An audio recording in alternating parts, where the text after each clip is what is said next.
తెలంగాణ రాష్ట్రంలో తుంగభద్ర నది ఒడ్డున ఉన్న ఒక నిద్రిస్తున్న పట్టణం అలంపూర్ శ్రీశైలం పశ్చిమ ద్వారంగా పరిగణించబడుతుంది. ఇక్కడ కొన్ని పురాతన ఆలయం యొక్క అద్భుతమైన ఆలయం మరియు అవశేషాలు బాదామి చాళుక్య నిర్మాణాన్ని సూచిస్తాయి. ఈ ప్రాంతాన్ని అనేక దక్షిణ భారత రాజవంశాలు పాలించాయి. జోగులాంబ ఆలయంలోని ప్రధాన దేవతలు జోగులాంబ మరియు బాలబ్రహ్మేశ్వర. దేశంలోని 18 శక్తి పీఠాలలో జోగులాంబాదేవిని 5వ శక్తిపీఠంగా పరిగణిస్తారు. ఇక్కడ జోగులాంబ దేవత శవాలపై తేలు, కప్ప మరియు తలపై బల్లితో కూర్చుని కనిపిస్తుంది. ఆమె నాలుకతో బయట విస్తరించి ఉన్న నగ్న అవతార్లో కనిపిస్తుంది. యోగాలో సిద్ధిని ఇచ్చే ఉగ్రదేవత యొక్క అవతార్, అందుకే జోగులాంబ అని పిలుస్తారు. ఈ పదం తెలుగులో యోగుల అమ్మ యొక్క మార్చబడిన రూపం, అంటే యోగుల తల్లి. ఒక ప్రసిద్ధ పురాణం ప్రకారం 6వ శతాబ్దంలో రాసాసిద్ధ అనే గొప్ప సాధువు ఉన్నాడు. అతను బేస్ మెటల్ను బంగారంగా మార్చగల శక్తిని కలిగి ఉన్నాడు మరియు అతను నవాబ్రహ్మస్ అని పిలువబడే దేవాలయాలను నిర్మించడంలో కీలక పాత్రుడైన చాళుక్య రాజు పులకేశి రెండుకి దగ్గరగా పరిగణించబడ్డాడు. పురాణాల ప్రకారం శివుని యొక్క 9 పేర్లు వాస్తవానికి రాసాసిద్ధ ఉంచిన హర్షధ మూలికల పేర్లు మరియు ఇక్కడ 9 దేవాలయాలు ఉన్నాయి. అవి స్వర్గబ్రహ్మ ఆలయం, పద్మబ్రహ్మ ఆలయం, విశ్వబ్రహ్మ ఆలయం, ఆర్కాబ్రహ్మ ఆలయం, బాలబ్రహ్మ ఆలయం, గరుడ బ్రహ్మ ఆలయం మరియు తారకా బ్రహ్మ ఆలయం. సిద్ధ రసర్ణవం ఒక తాంత్రిక పని. ఇది నిర్దేశించిన తంత్రం ప్రకారం ఉపకరణం చేస్తే అప్పుడు బుధుడు బాలబ్రహ్మలింగం, సుబ్రహ్మణ్య తొడలు, గణపతి నాభి మరియు మౌత్ జోగులాంబ యొక్క నోటి నుండి బయటకు వస్తాడు. మెడిక్ షద మూలికలను ఉపయోగించడం ద్వారా బంగారం. ప్రసిద్ధ ఆలయం చాళుక్య కళ మరియు సంస్కృతికి సాక్ష్యంగా నిలుస్తుంది. తుంగభద్ర మరియు కృష్ణా ఆలంపూర్ సమీపంలో సంగమంలో కనిపిస్తారు. అందుకే దీనిని దక్షిణ కైలాసమని కూడా పిలుస్తారు. నేటి అలంపూర్లో వేలాది సంవత్సరాలుగా బ్రహ్మ గొప్ప తపస్సు చేశాడని కూడా చెబుతారు మరియు తన కోసం సృష్టి శక్తులను ప్రసాదించిన శివుడిని సంతోషపెట్టాడు. అందువల్ల ఈ దేవతను బ్రహ్మేశ్వర అని కూడా పిలుస్తారు మరియు దేవత యోగిని లేదా జోగులాంబ అని పిలుస్తారు. ఇది తల్లి పార్వతికి పర్యాయపదంగా ఉంది.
महाज्योतिर्मयायानं पुरे क्षेत्रविराजने जोगुलाशक्तियुक्तायां ब्रह्मेशाणाय मंगళం. ఓం శ్రీమాతే నమః. తెలంగాణ రాష్ట్రంలో ఏకైక శక్తిపీఠంగాను, శ్రీశైల మహాక్షేత్రానికి పశ్చిమద్వార క్షేత్రంగాను, నవలింగ దివ్యధామ క్షేత్రంగాను విరాజిల్లుతున్నటువంటి అలంపురం జోగులాంబ బాలబ్రహ్మేశ్వర స్వామివారి దేవస్థానం హైదరాబాద్ నగరానికి 220 కిలోమీటర్ల దూరంలో, కర్నూలు పట్టణానికి 26 కిలోమీటర్ల చేరువలో ఉంది. ఈ క్షేత్రం 1400 సంవత్సరాల క్రితం నాటి క్షేత్రము. 6వ శతాబ్దం నాటిది. బాదామి చాళుక్యుల కాలంలో 2వ పులకేశి నిర్మాణం చేసినటువంటి ఆలయాలుగా చెప్పవచ్చు. 6వ శతాబ్దం నుండి 13వ శతాబ్దం వరకు వివిధ రాజుల చేత ఈ యొక్క నవబ్రహ్మాలయాన్ని కూడా నిర్మాణం గావించబడ్డాయి. ఇందులో ప్రధానమైన దైవం బాలబ్రహ్మేశ్వరుడు. ఈ క్షేత్రానికి అసలు అలంపురం అనేది ఈ ప్రాంతం ఏ రకంగా ఉద్భవించింది అంటే, పౌరాణిక గాథల ప్రకారం పూర్వం ఒకానొకసారి బ్రహ్మ మునీశ్వరుల శాపగ్రస్తం చేత వారి యొక్క బ్రహ్మత్వాన్ని కోల్పోవడం జరుగుతుంది. తిరిగి మళ్ళీ బ్రహ్మత్వాన్ని సంపాదించుకోవాలి. అలా సంపాదించుకోవాలంటే బోలాశంకరుడు అంటే ఆ యొక్క పరమేశ్వరుని శరణు వేడాలి అని భావిస్తాడు. ఈ ప్రాంతంలో ఈ ఆలయానికి ముందు ఇక్కడ తూర్పు భాగంలో ఉత్తర వాహిని తుంగభద్రా నది ప్రవహిస్తూ వస్తుంది. ఈ తుంగభద్రా నది తీరాన ఇక్కడ ఇలాంటి అంటే నిర్మానుష్యంగా ఒకప్పుడు పూర్వం అడవి ఉండేది. ఇలా ఉన్నటువంటి ఆ యొక్క సందర్భంలో బ్రహ్మదేవుడు ఉత్తరవాహిని తుంగభద్రా నదిలో పుణ్యస్నానాలు ఆచరించి నదీ తీరంలో పరమేశ్వరు నుంచి తపస్సు చేస్తాడు. ఆ యొక్క తపస్సుకు మెచ్చి బ్రహ్మదేవుడు ఉద్భవం కావడం జరుగుతుంది. ఈశ్వరుడు ఉద్భవం కావడం జరుగుతుంది. బ్రహ్మ యొక్క ప్రేరణ చేత స్వామివారు స్వయంభుగా వెలిసారు కాబట్టి స్వామివారికి ఇక్కడ బ్రహ్మేశ్వరుడు అని పేరు. బ్రహ్మ ప్లస్ ఈశ్వర. ఒకనాడు రామచంద్ర స్వామి ఆ యొక్క సముద్ర తీరంలో ఇసుకతో లింగాన్ని తయారు చేస్తే ఏ విధంగా అయితే రామలింగేశ్వరుడు అయినాడో, ఇక్కడ బ్రహ్మ పిలుపు చేత స్వామివారు ఉద్భవించారు కాబట్టి స్వామివారు బ్రహ్మేశ్వరుడు కావడం జరిగింది. ఈ స్వామివారి ఆకృతి ఎలా ఉంటుందంటే అన్ని లింగాలు స్థూలాకారంగా స్తూపాకారంగా ఉంటాయి. కానీ ఇక్కడ ఈ స్వామివారు గోష్పాద ముద్రికంగా ఉన్నారు. ఆవు పాదం వేస్తే ఎలాంటి ఆకృతి కలిగి ఉంటుందో ఆ యొక్క ఆకృతిలో స్వామివారి విగ్రహం స్వయాన ఉద్భవించడం జరుగుతుంది. విగ్రహానికి రసాత్మక లింగం అని పేరు. ఈ విగ్రహంలో ఉండేటువంటి గొప్పతనం ఏమంటే అన్ని లింగాలు రాతిలింగాలుగా ఉంటాయి. కానీ ఇక్కడ ఈ స్వామివారు రసాత్మక లింగం. ఏమి రసాత్మక లింగం అంటే, విగ్రహాన్ని మనం బాగా తుడిచిపెట్టి పైన ఉండేటువంటి దారాపాత్రలో నీటిని తొలగిస్తే కొంత సమయం తర్వాత మళ్ళీ విగ్రహం అంతా కూడా తేమగా వస్తుంది. ఇది రాతిలింగానికి ఇలాంటి పరిస్థితి ఉండదు. కేవలం రసలింగానికి మాత్రమే ఈ పరిస్థితి ఉంటుంది. ఇలా రసాలు వస్తుంటే ఈ ప్రాంతానికి రససిద్ధులు అనేవారు ఇక్కడికి రావడం జరిగింది. వారి దగ్గర ఉండేటువంటి పరశవేదంటి మూలికను తీసుకొని ఆ యొక్క రసాలను మిళితం చేస్తూ కొన్ని రకాలంటి ప్రయోగాలు జరిపి ప్రయోగాల ఫలితంగా రసాల నుంచి బంగారాన్ని తయారు చేశారు.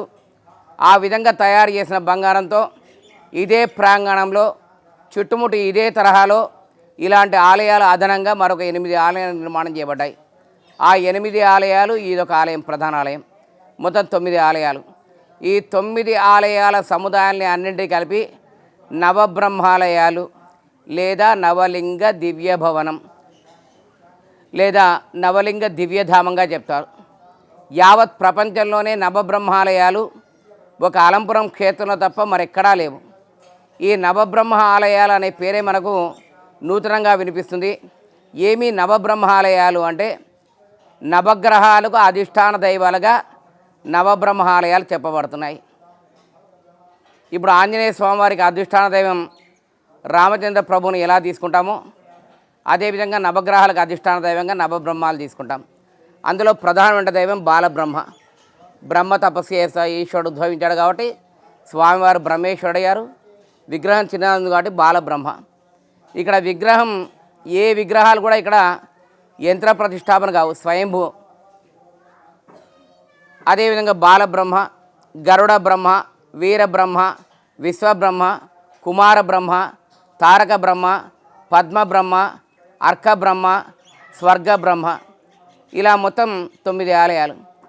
ఈ 9 ఆలయాలు నవలింగ దివ్యధామం. నవగ్రహ ఈతి బాధలు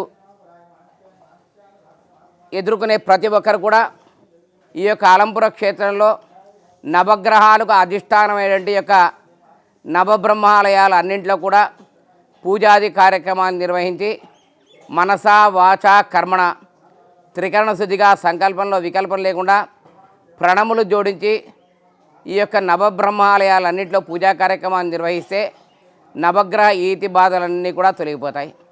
ఎందుకంటే ఇక్కడ ఒక్కొక్క దైవము ఒక్కొక్క గ్రహానికి కారకత్వంగా నిలుస్తుంది. ఉదాహరణకు అర్క బ్రహ్మ అంటే సూర్యుడికి సంకేతంగా చెప్పవచ్చు. ఎప్పుడైతే మనం నవగ్రహాలు ఆ యొక్క కారకత్వాలను మనం ఒక ప్రామాణికంగా తీసుకుంటే, ఉదాహరణకు సూర్యుడు ఆరోగ్యకారకుడు, యశోకారకుడు, అదేవిధంగా తను శరీరకారకుడు. మనకు పేరు ప్రఖ్యాతులు రావాలన్నా సూర్యుడు యొక్క అనుగ్రహం కావాలి. అదేవిధంగా గరుడ బ్రహ్మ సంతానానికి సంకేతంగా చెప్పుకోవచ్చు, గురువుకు అధిష్టాన దైవంగా చెప్పుకోవచ్చు. ఇలా మనం నవబ్రహ్మ ఆలయాలు తీసుకుంటే నవగ్రహాలకు అధిష్టాన దైవంగా ఉన్నాయి. అందుకొరకే మరి ఎక్కడ ఏ క్షేత్రంలోని విధంగా ఒక అలంపూర్ క్షేత్రంలో మాత్రమే భక్తులకు ఎలాంటి పూజా కార్యక్రమాలు నిర్వహించినా, ప్రత్యేకించి అభిషేకాలు నిర్వహించినా సంకల్పం అనేది ప్రత్యేకంగా నవగ్రహ ఆ యొక్క కారకత్వాలను అనుసంధానం చేసి చెప్తారు. ఉదాహరణకు యజమాన్యస్య జాతకరీత్యా జన్మలగ్నవశాత్ తనుస్థాన, ధనస్థాన, వాక్స్థాన, కుటుంబస్థాన, భ్రాతృస్థాన, పరాక్రమస్థాన, మాతృస్థాన, పుత్రస్థాన, శత్రుస్థాన అంటే ఈ విధంగా 12 భావస్థానాలు తీసుకొని గ్రహాలను కారకత్వం చేస్తూ ఆరోగ్యకారక సూర్యగ్రహ, మనోకారక చంద్రగ్రహ, మాతృకారక పరాక్రమకారక కుజగ్రహ, బుద్ధికారక మేధోకారక బుధగ్రహ, పుత్రకారక విద్యాకారక ఉద్యోగకారక సర్వప్రయత్నదాయక గురుగ్రహ, ఇలా నవగ్రహాలు ఆ యొక్క కారకత్వాలను అనుసంధానం చేస్తూ ఈ యొక్క నవలింగ దివ్యధామైనటువంటి నవగ్రహాలకు అధిష్టాన దైవమైనటువంటి ఆ యొక్క స్వామివారి అనుగ్రహం సంపూర్ణంగా కలగాలని ఎక్కడా లేని విధంగా ఈ క్షేత్రంలో ప్రత్యేకించి ఈ విధంగా సంకల్పం చెప్పించడం జరుగుతుంది. ఈ ఆలయాలు ఎప్పటివి అంటే దాదాపు 1400 సంవత్సరాల క్రితం నాటిది. బాదామి చాళుక్యుల్లో 2వ పులకేశి యొక్క ఆలయాన్ని నిర్మాణం చేసినట్టుగా ఇక్కడ మనకు లభ్యమైనటువంటి శిలాశాసనాలను ఆధారంగా చేసుకొని చెప్పడం జరుగుతుంది. బాదామి చాళుక్యులో 2వ పులకేశి నిర్మాణం చేశారని, క్షేత్రానికి దక్షిణ కాశీ అని చెప్పడం జరుగుతుంది. ఈ పొద్దు రేపు చాలా ఆలయాలు చెప్తున్నారు దక్షిణ కాశీ అని.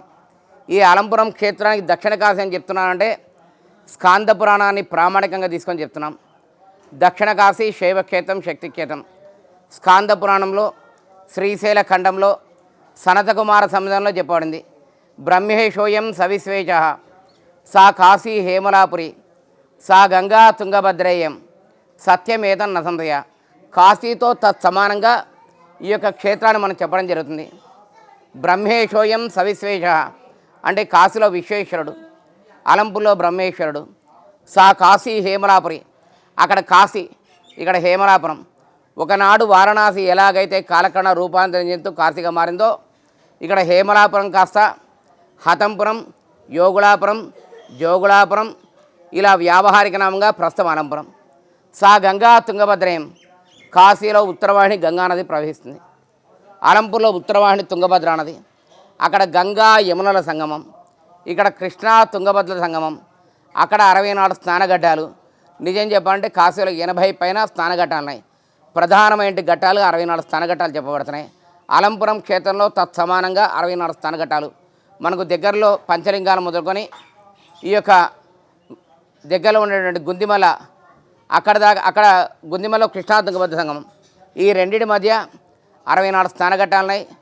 ప్రధానంగా జోగులాంబ ఆలయం ముందు ఈరోజు మనకు కనిపిస్తున్న పుష్కర్ ఘాట్ను దేవద్రోణి తీర్థంగా చెప్తున్నాం. ఈ విధంగా 64 స్నానఘట్టాలు ఉన్నాయి.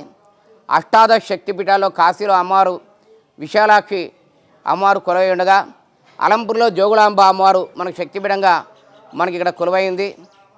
కాశీలో పాపనాశేశ్వర క్షేత్రం ఉంటే అలంపూర్లో పాపనాశేశ్వర క్షేత్రం ఉంది. కాశీతో పోలికలను అన్నీ కూడా ఈ ప్రాంతంలో మనకు స్పష్టంగా కనిపిస్తున్నాయి.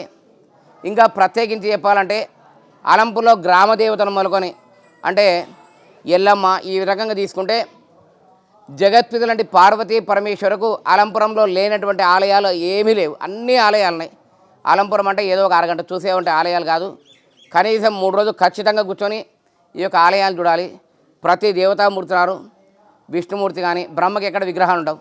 అలంపుర క్షేత్రంలో బ్రహ్మకు విగ్రహాలు ఉన్నాయి. ప్రతి నిత్యం పూజాది కార్యక్రమాలు జరుగుతున్నాయి. అర్ధనారీశ్వరుడు ఉన్నాడు, విష్ణువు ఉన్నాడు, వెంకటేశ్వర స్వామి, వేణుగోపాల స్వామి, పాండురంగ స్వామి, సూర్యనారాయణ స్వామి, అగ్నికి విగ్రహం ఉంది, యముడికి విగ్రహం ఉంది. ఇక్కడ మనకు స్వామివారి ఆలయంలో దక్షిణ భాగంలో చూస్తే యముడు వాహనం మీద కనిపిస్తుంది. అదేవిధంగా ఇంద్రుడికి విగ్రహం ఉంటుంది. అనంత పద్మనాభ స్వామి, సూర్యనారాయణ స్వామి, దత్తాత్రేయుడు ఒకే విగ్రహంలో హనుమ, భీమ, మధ్వ ఇలా చెప్పుకుంటూ పోతే లేని ఆలయాలు లేవు. అందుకొరకే అలంపురం ఆలయంలో ఒక్కసారి అంటే ఈ యొక్క స్థల ప్రభావం అనేది అంత గొప్పది. ఈ ప్రాంతంలో ఒక్కసారి మనం అడుగు పెడితే ముక్కోటి దేవతామూర్తులు దర్శిస్తే ఎలాంటి ఫలితం లభిస్తుందో అలాంటి ఫలితం లభిస్తుంది. స్కాంద పురాణం అదే చెప్తుంది. బాలబ్రహ్మేశ్వరాయాస్తు భక్తకల్ప ద్రుమాయచ కోటి లింగ స్వరూపాయ స్వర్ణలింగాయ మంగళం. ఈ క్షేత్రానికి ప్రధాన భూమికనే బ్రహ్మ ఈ ప్రాంతానికి రావడం, ఆయన తపస్సు చేయడం, ఆ తర్వాత ఈశ్వరుడు ఉద్భవించడం, ఆ తర్వాత ఆలయ నిర్మాణం కావడం, భక్తులు రావడం, ఆవాసాలు నివాసాలు. ఈరోజు అలంపురము ఇంకా గట్టిగా చెప్పాలంటే నియోజకవర్గ కేంద్రం ఈరోజు జోగులాంబ గద్వాల జిల్లాగా రూపాంతరం చెందింది. అంతా కూడా అమ్మవారి దయ. ఈ రకంగా అమ్మవారి ఇక్కడ పూజాది కార్యక్రమాలు నిర్వహిస్తున్నాము. ఇక ప్రత్యేకించి ఈ క్షేత్రంలో నిత్యోత్సవాలు, వారోత్సవాలు, పక్షోత్సవాలు, మాసోత్సవాలు, అయనోత్సవాలు, సంవత్సరోత్సవాలు ఇవన్నీ కూడా యథాతథంగా ఆగమ సాంప్రదాయ రీతిలో ఈ యొక్క పూజా కార్యక్రమాలన్నీ కూడా నిర్వహించడం జరుగుతుంది. నిత్యోత్సవాల్లో భాగంగా అన్ని ఆలయాల్లో కూడా ప్రతిరోజు దైనందిక కార్యక్రమాలు త్రికాల వేళల్లో ఈ యొక్క పూజా కార్యక్రమాన్ని కూడా నిర్వహిస్తున్నాము.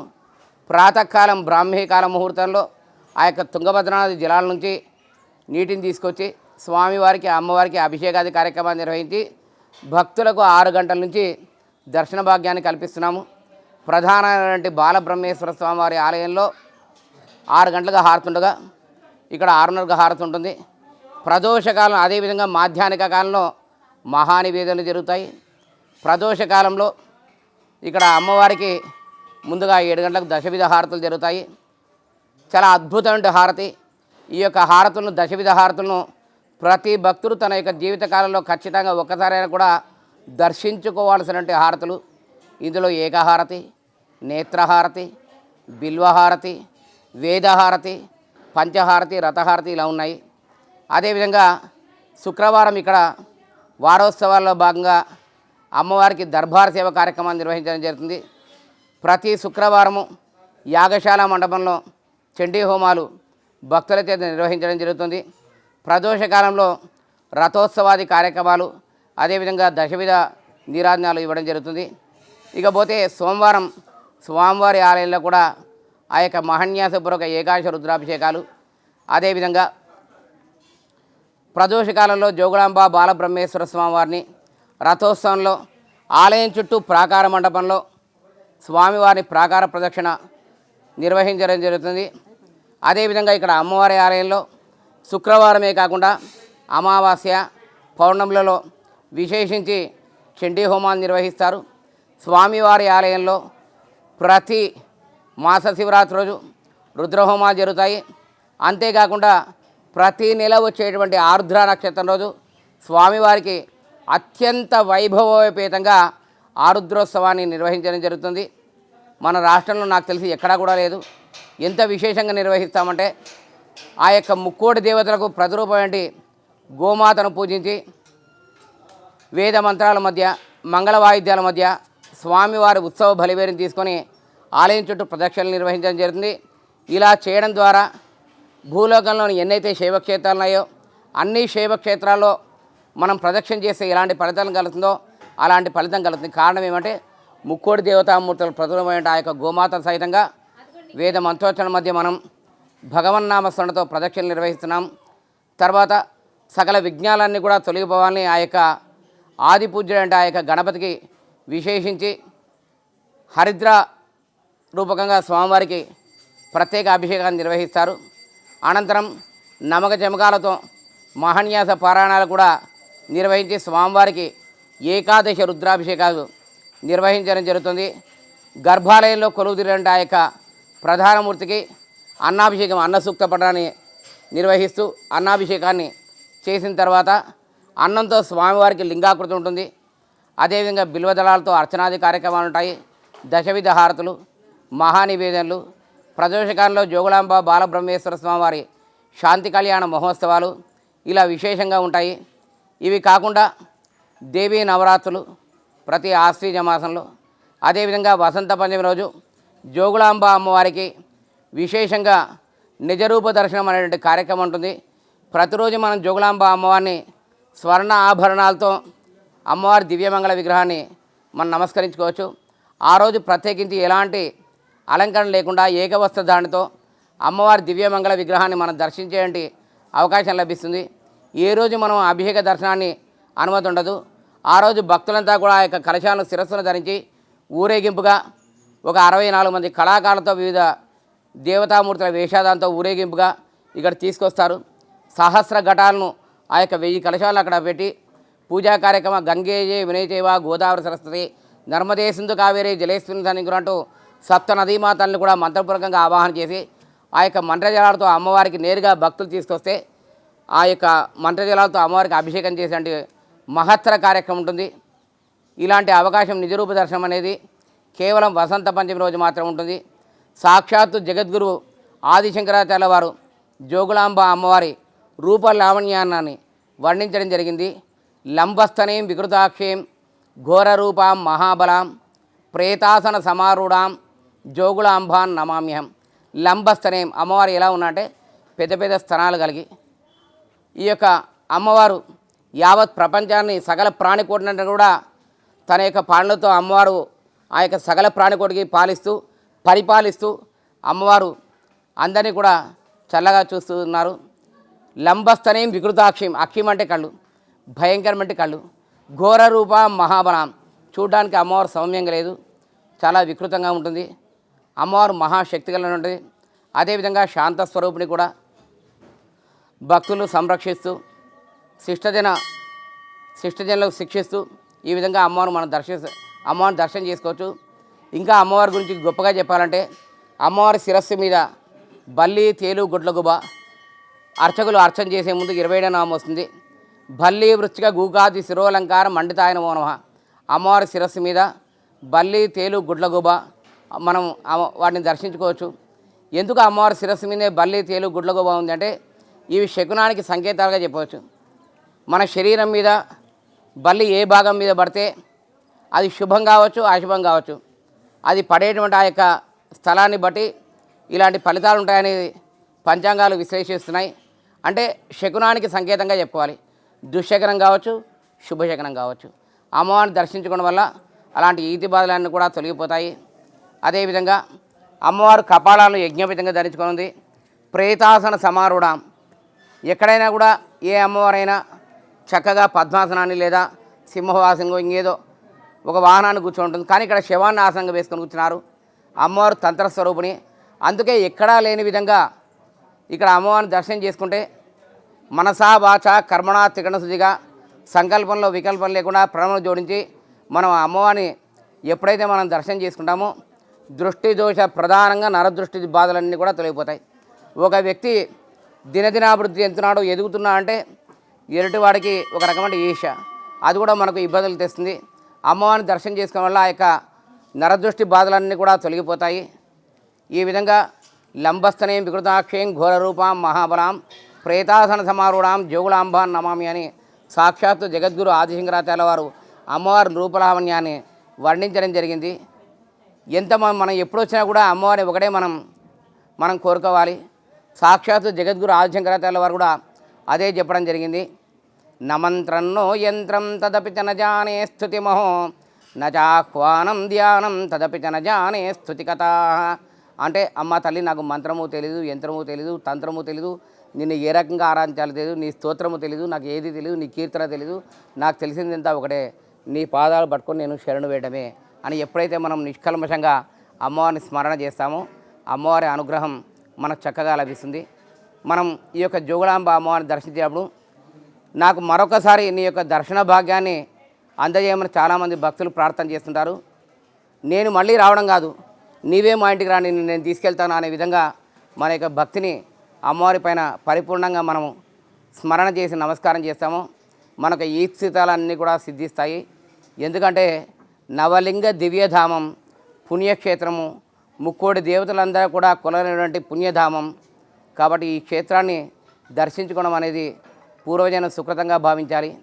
ఎక్కడా లేని విధంగా ఇక్కడ మనం కాసేపు కూర్చొని కొంత అనుష్ఠానం చేసుకున్నా కూడా చక్కటి ఫలితాలు మనకు రావడం జరుగుతుంది.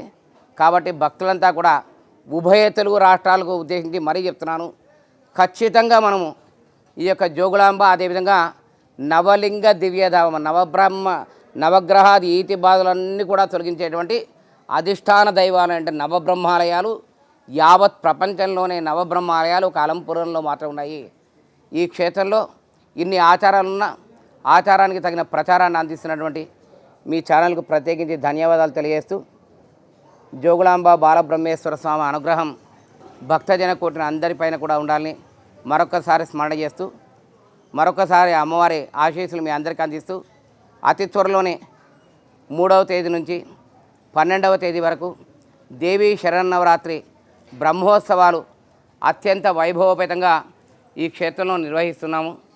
3వ తేదీ ఉదయం స్వామివారి దగ్గర నుంచి ఆనతి స్వీకరణ కార్యక్రమం ఉంటుంది.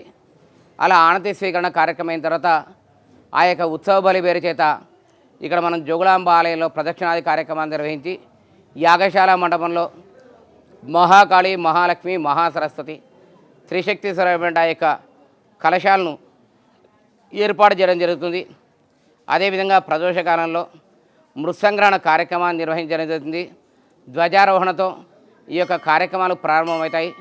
శైలపుత్రి, బ్రహ్మచారిణి, చంద్రగంట, కూష్మాండ, స్కందమాత ఇలా 9 రోజులు అమ్మవారికి విశేషించి ఒక్కొక్క రోజు దుర్గాదేవి ఒక్కొక్క రూపంలో భక్తులను వివిధ రూపాల్లో అనుగ్రహిస్తూ వస్తుంది.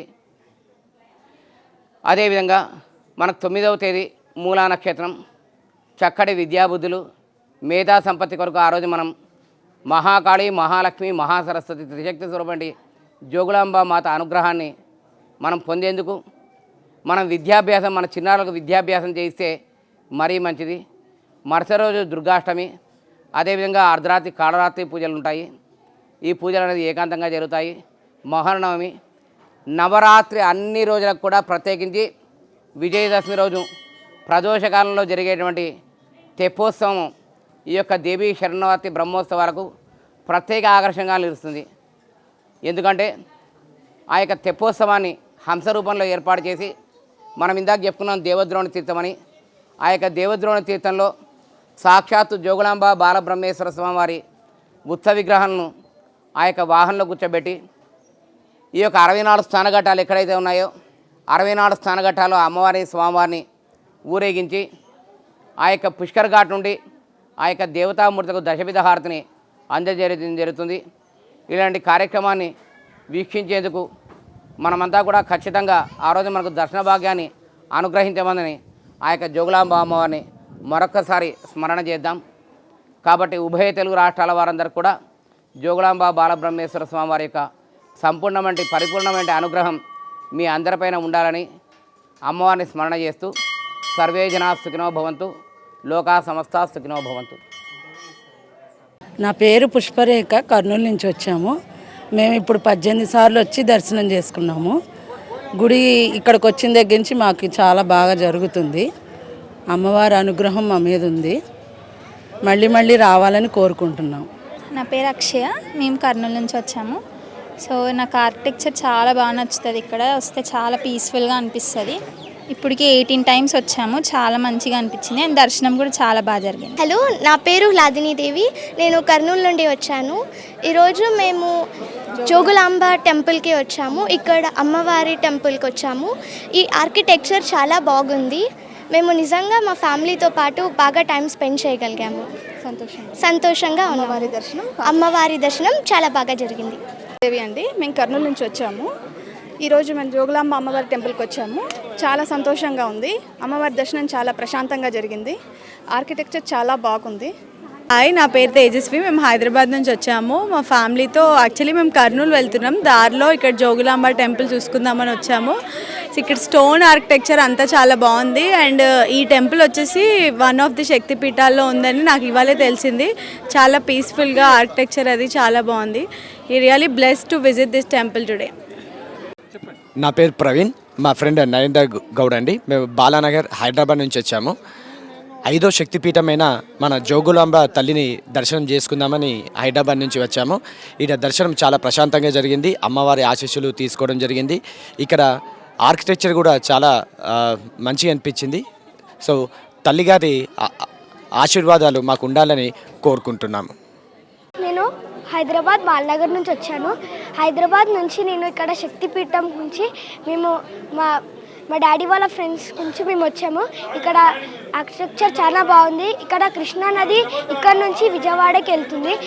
ఇక్కడ నుంచి మనం కృష్ణా నదిలో స్నానం చేసి మనం గుడి లోపలికి వెళ్ళొచ్చు. ఇక్కడ ప్రశాంతంగా మా దర్శనం అయింది. Thank you. హైదరాబాద్ నుంచి వచ్చామమ్మా. అమ్మవారి టెంపుల్ చాలా బాగుంది. దర్శనం మంచిగా అయింది. ఎప్పటి నుంచో రావాలనుకున్నాము. ఇప్పటికి అమ్మవారి దయ తెలిచారు. బాగుంది, చాలా ప్రశాంతంగా హాయిగా అనిపించింది. నమస్కారం అండి. 18 శక్తిపీఠాల్లోనూ 5వ శక్తిపీఠమైన జోగులాంబ అలంపురి జోగులాంబ దర్శనానికి వచ్చాము.